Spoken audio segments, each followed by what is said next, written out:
Vamos para o nosso resumo da lição número 7, com o título O Ministério de Eliseu. O texto áureo diz: E disse Josafá: Não há aqui algum profeta do Senhor para que consultemos ao Senhor por ele? Então respondeu um dos servos do rei de Israel e disse: Aqui está Eliseu, filho de Safate, que deitava água sobre as mãos de Elias. Segundo Reis, capítulo 3, versículo 11. Verdade prática diz: Deus usou e ainda usa seus servos para realizar milagres. Basta ter fé e confiança no Senhor, que ele opera maravilhas. Então vamos falar aqui de forma resumida, né, do ministério de Eliseu, que foi um grande profeta e que ficou ali no lugar de Elias. E muito bem lembrado, né? Todos sempre lembram dessa passagem quando Eliseu pede a Elias porção dobrada do seu espírito, usando ali em conformidade com o que a lei determinava, que o primogênito teria duas partes, né, na herança. Então ele diz: Quero porção dobrada do teu espírito. A leitura bíblica em classe se encontra em 2 capítulo 3, versículo 5 e do versículo também 9 ao 11, e também versículos 14 ao 18, e também o capítulo 4, versículo 1 ao 7, e os versículos 38 ao 41. E o objetivo geral dessa lição é destacar alguns dos milagres de Eliseu como confirmação de seu ministério profético. Então vamos falar aqui de alguns milagres. Foram muitos milagres realizados por ele, e aí está a ilustração dessa botija de azeite, né, que é um dos milagres mais conhecidos de Eliseu, quando a mulher diz: Não tenho nada em casa a não ser uma botija de azeite. Ou seja, então tem alguma coisa, tem pouco, mas tem. É aquilo da fé, né? Se a fé for pequena, Deus operará e aumentará a fé e vai agir sobre a vida de cada um de nós. A introdução diz: o ministério de Eliseu foi marcado por acontecimentos extraordinários, e nós vamos falar aqui especificamente três milagres: o milagre das águas que alagaram o vale sem que houvesse chuva, né? Elas brotaram da terra; o milagre do azeite da viúva, que nós acabamos de citar a ilustração aí do vaso; e a aniquilação da morte presente na panela de ensopado servido aos servos do profeta, né? Os alunos ali daquela escola de profetas. Parte primeira da nossa lição: Eliseu salva três reis e seus exércitos. No item 1, reis bons e reis e maus. Reis bons e maus. No período do reino dividido, que ficou o reino do norte, né, sendo chamado de Israel, e o reino do sul sendo chamado de Judá. O reino do norte, a capital ali era Samaria, o reino do sul era Jerusalém. Então, vários reis governaram. E como se considerava um rei sendo mau ou sendo bom? Não era pela sua administração em si, mas se ele buscava a Deus ou não. Então, se você questionar e dizer assim: pastor, mas e se o rei fosse um bom administrador, e se o povo tivesse indo muito bem, qual o problema deste rei não adorar a Deus? Mas veja bem, todas as bênçãos, elas são dadas por Deus. Então, se o rei não buscava a Deus, certamente o povo também não estava sob a graça de Deus, não estava sendo também abençoado. Então, por isso que Israel sofria muito quando deixava de buscar a Deus e quando se envolvia na idolatria, viu? No item 2 aqui da primeira parte: três reis vão à guerra contra os moabitas. Quem são esses reis? Jorão, o rei de Israel, que era um péssimo rei, como foi o seu pai Acabe, que também fora reprovado pelo Senhor. Josafá, que era rei de Judá, considerado um excelente monarca em razão de que de promover a adoração ao verdadeiro Deus. E o rei de Edom, que era vassalo de Judá nessa época. O que motivou a guerra foi a rebelião dos moabitas na época, porque pagavam altos impostos ao rei de Israel. Então juntou esses três reis para irem à guerra contra os moabitas. No item 3 aqui, a predição de Eliseu se cumpriu. Então Eliseu, em respeito a Josafá, que era um rei que buscava a Deus, Eliseu então ele busca a Deus ali e profetiza para Josafá. Então, ali, em respeito a Josafá, Eliseu, cheio do poder de Deus, previu que águas em abundâncias alagariam milagrosamente toda aquela região, sem a ação dos ventos e sem a chuva.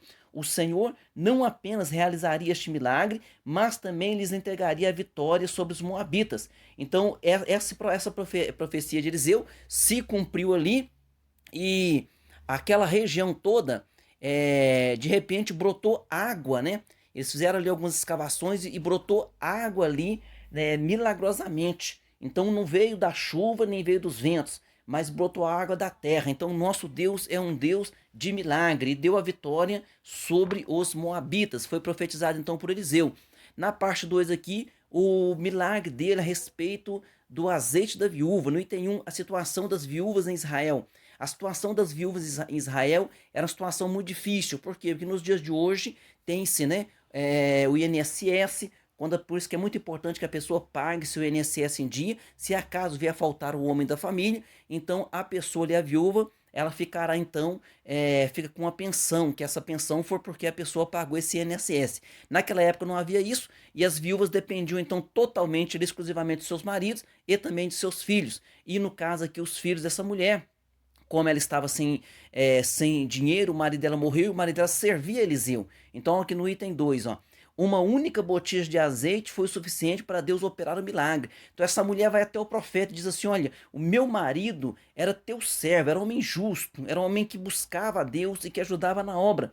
Então Eliseu olha para aquela mulher, o que Eliseu poderia fazer? Eliseu não tinha dinheiro para dar àquela mulher, mas Eliseu tinha uma oração, tinha uma palavra, e Eliseu diz àquela mulher: o que é que você tem? Me declara, o que você tem na tua casa? E aquela mulher diz: a tua serva não tem nada, a não ser uma botija de azeite. E agora olha só a fé, no item 3 aqui: fé, obediência e família unida. Então Eliseu diz a ela assim: então você vai voltar para tua casa, e ela corria o risco de ter que dar os seus filhos para trabalhar em troca da dívida, né? Como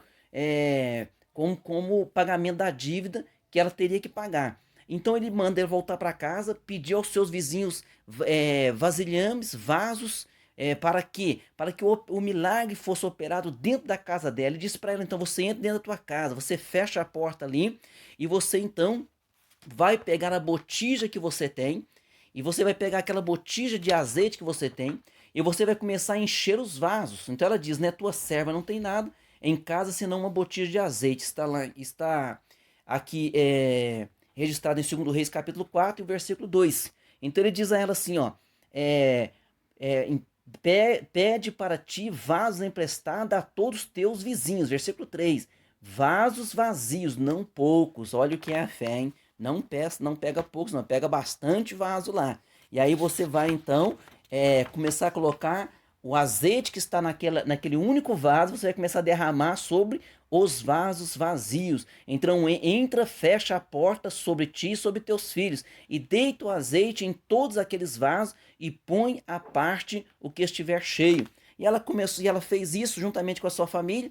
Quando começou a encher os vasos, né? Eu penso assim que no primeiro pode ter tido alguma dúvida, foi colocando devagar, depois no segundo, no terceiro, quando ela se animou, encheu todos aqueles vasos, ela disse ao seu filho: traga mais vasos. O filho disse: ô mãe, agora acabou os vasos. Ou seja, o milagre ficou completo sobre a vida daquela mulher. Isso significa que Deus se agrada de uma família unida em torno de um ideal sagrado, viu? Então, a família então tem que buscar também a Deus, tem que crer em Deus, tem que ter a sua intimidade ali com Deus. Por quê? Porque Deus ainda continua realizando milagres e maravilhas, que Deus também venha suprir as tuas necessidades, abençoar a tua vida poderosamente, viu? Última parte aqui da lição: a morte que havia na panela. Então a escola de profetas. Então havia escola de profetas, os filhos ou discípulos dos profetas estavam radicados em Betel, Jericó e Gilgal. Então esses alunos, né, eles eram encorajados a buscar a melhor compreensão da palavra de Deus, e eles também que faziam essa resistência, né, a toda a idolatria, fazer essa resistência aí a toda a apostasia que o povo tantas vezes era levado àquela apostasia pela idolatria. E esses alunos, esses filhos de profetas, esses discípulos, então eles tinham essa escola onde eles estudavam, onde eles buscavam a Deus, e era como se fosse ali uma resistência. E ali, no item 2, que é a morte na panela, foi na escola de profetas em Gilgal que Eliseu ordenou ao seu servo que fizesse um ensopado para alimentar os discípulos ali. Provavelmente por falta de conhecimento ali, pela escassez de alimento, aquele homem vai lá buscar alguns legumes para fazer o alimento, mas no meio ali ele pega o que? Ele pega uma espécie de pepino silvestres que continha um veneno. E depois que ele faz aquele ensopado, aí que as pessoas vão comer e que as pessoas vão se servir ali, quando elas estão ali é, quando elas estão ali para se servir, aqui ó, no item 3, né? A morte que havia na panela. No item 1 ali, Na parte 3, a morte que havia na panela. No item 1, a escola de profetas, que eu já expliquei qual é a escola de profetas. A morte que havia na panela. Quando eles percebem isso, então, a comida foi servida aos homens, mas logo que aprovaram, gritaram: há morte na panela. E o que que fez? Eliseu pediu um pouco de farinha, colocou no caldeirão e declarou que não havia mais perigo algum. Deus havia realizado o milagre. Então, aquele ensopado, alguém poderia dizer, né? Pastor, por que não jogaram fora e não fizeram outro? Não, havia uma grande escassez de alimento. E Eliseu então salvou aquele jantar, salvou aquele alimento. E isso foi um verdadeiro milagre ali. Entre outros muitos milagres que Eliseu realizou, viu? Conclusão: nos 3 milagres apresentados na lição, percebe-se que aconteceram mediante alguma iniciativa ou trabalho humano, ou seja, Deus ele faz o milagre, Deus realiza maravilhas, mas o homem também tem que fazer a sua parte, o homem tem que buscar, tem que crer, o homem tem que marchar, né? Como o próprio Deus falou ali a Moisés: por que clamas a mim? Diga ao povo que marche. Então levante a tua cabeça, irmão, prossiga em frente para que Deus realize um milagre na tua vida. Não podemos ficar parados de braços cruzados esperando que o milagre aconteça, mas temos que buscar a Deus para que o milagre venha sobre a nossa vida. Vamos para as nossas perguntas. Pergunta número 1: no período do reino dividido, como se fazia a distinção entre um rei bom e um rei mau, entre os reis bons e maus? A distinção era entre os reis que buscavam a Deus e aqueles que não buscavam a Deus e se envolviam na idolatria. Na pergunta 2, por que Josafá foi considerado um excelente monarca? Porque ele promoveu a adoração ao verdadeiro Deus. Pergunta 3, qual profeta foi chamado para profetizar para 3 reis? Foi Eliseu, né? E predisse ele então, ele buscou a Deus e predisse que aqueles reis venceriam então os moabitas. Pergunta 4, o que Deus precisou para operar o milagre na casa da viúva? Precisou de uma única botija de azeite, precisou de fé, precisou de obediência, precisou que a família estivesse unida, precisou que eles tivessem ali uma intimidade com Deus, fecharam a porta e o milagre ali aconteceu. Pergunta 5, com que tipo de pessoas Deus tem compromisso de operar seus milagres? Deus tem compromisso com pessoas de fé, mas que também sejam operantes diligentes, ou seja, não pode ficar de braços cruzados, você tem que também fazer a tua parte, buscar, confiar e entregar-se totalmente ao Senhor Deus, que o milagre também aconteça sobre a tua vida e seja você abençoado como foi os homens do passado, porque o nosso Deus ainda continua o mesmo. Deus abençoe a todos e até a próxima aula.